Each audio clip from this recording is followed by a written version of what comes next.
नमस्कार दोस्तों।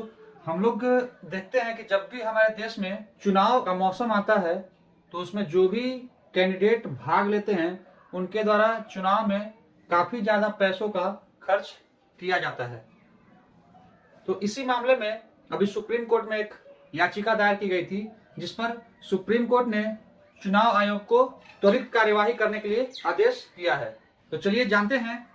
सबसे पहले मेरे चैनल को सब्सक्राइब जरूर कर लीजिए ताकि ऐसी ही जानकारी से आप लोग अपडेट होते रहें। सर्वोच्च न्यायालय में एक पीआईएल दाखिल की गई थी जिसमें चुनाव में होने वाले अत्यधिक खर्च को लेकर एक व्यापक कार्य योजना बनाने की मांग की गई है। तो इस याचिका पर सुप्रीम कोर्ट में मुख्य न्यायाधीश सूर्यकांत शर्मा, जस्टिस जयमाल बागची और एनवी अंजारी की पीठ ने इस जनहित याचिका को रचनात्मक हस्तक्षेप मानते हुए भारतीय चुनाव आयोग को याचिकाकर्ता के सुझावों पर भविष्य के लोकतांत्रिक सुधारों के लिए एक व्यापक कार्य योजना तैयार करने के लिए निर्देशित किया गया।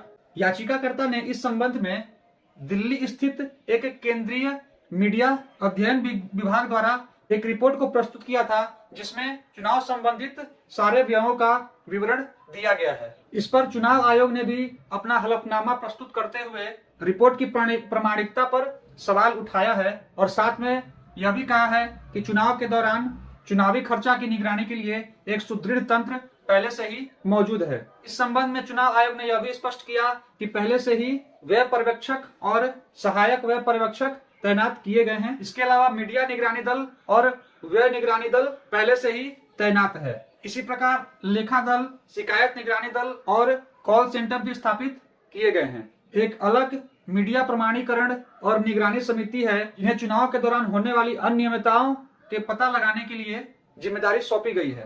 अंत में न्यायालय ने यह स्पष्ट निर्देश दिया कि चुनाव आयोग द्वारा जो भी कार्य योजना बनाई जाएगी, अगर उस नीति का उल्लंघन किया जाता है तो चुनाव आयोग को दोषी उम्मीदवारों या राजनीतिक दलों पर सख्त और प्रभावी कार्रवाई करनी होगी। कुल मिलाकर कल सुप्रीम कोर्ट ने चुनाव आयोग को यह निर्देशित किया है कि चुनाव के दौरान अत्यधिक खर्च को लेकर एक व्यापक कार्य योजना तैयार की जाए और उसको लागू किया जाए ताकि चुनाव में पारदर्शिता बनी रहे और देश में लोकतंत्र को स्थापित किया जा सके। वीडियो पसंद आया तो लाइक और शेयर जरूर करिएगा।